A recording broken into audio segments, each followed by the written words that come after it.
लागू हुआ 2023 का महिला आरक्षण कानून। क्या ये मोदी सरकार की तानाशाही है? संसद के अंदर महिला आरक्षण को लेकर बहस चल रही है। उसी बीच सरकार ने चुपचाप 2023 के महिला आरक्षण कानून को ऑफिशियली नोटिफाई कर दिया, यानी कि लागू कर दिया। अब सवाल ये नहीं है कि कानून लागू हो चुका है, सवाल ये है कि जब सदन में इसको लेकर चर्चा हो रही थी कि कानून में बदलाव किए जाएं, तो इसको लागू क्यों किया सरकार ने? क्या सरकार तानाशाही कर रही है?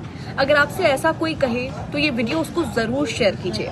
देखिए, असल में हुआ क्या है, केंद्र सरकार ने नारी शक्ति वंदन अधिनियम को 16 अप्रैल 2026 से लागू करने की अधिसूचना जारी कर दी है।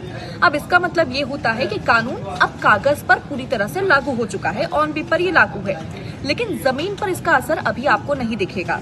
सरकारी अधिकारियों की अगर माने तो महिला आरक्षण सीधे लागू नहीं होगा, पहले जनगणना होगी, फिर परिसीमन होगा, उसके बाद ही आरक्षण को लागू किया जा सकेगा। यानी कि साफ है 2024 या फिर मौजूदा लोकसभा में इसका आपको असर देखने को नहीं मिलेगा।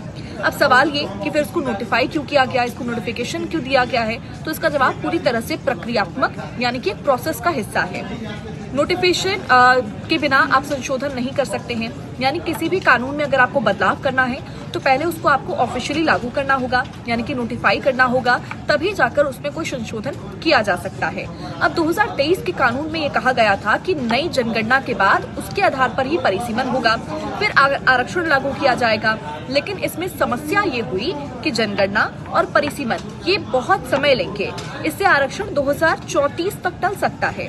अब सरकार जो संशोधन लेकर आ रही है, जो लाने जा रही है, उसका मकसद ये है कि 2011 की जनगणना के आधार पर ही परिसीमन किया जाए। परिसीमन आयोग की रिपोर्ट के बाद 2029 से ही महिला आरक्षण को लागू कर दिया जाए।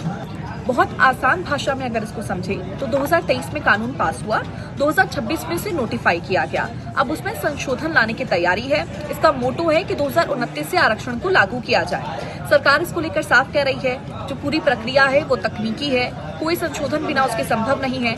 कदम आपको लग रहा हो कि पॉलिटिकल हो सकता है, सरकार तानाशाही कर रही होगी, लेकिन ये ऐसा नहीं है, एक कानूनी प्रक्रिया के तहत है। आप क्या सोचते हैं इसको लेकर? मुझे कमेंट सेक्शन में जरूर बताइएगा और ये वीडियो ज्यादा से ज्यादा लोगों को शेयर कीजिए ताकि उन्हें पता चल सके कि ये पूरी प्रक्रिया है, ना कि उसको पॉलिटिकल एंगल से देखा जाए।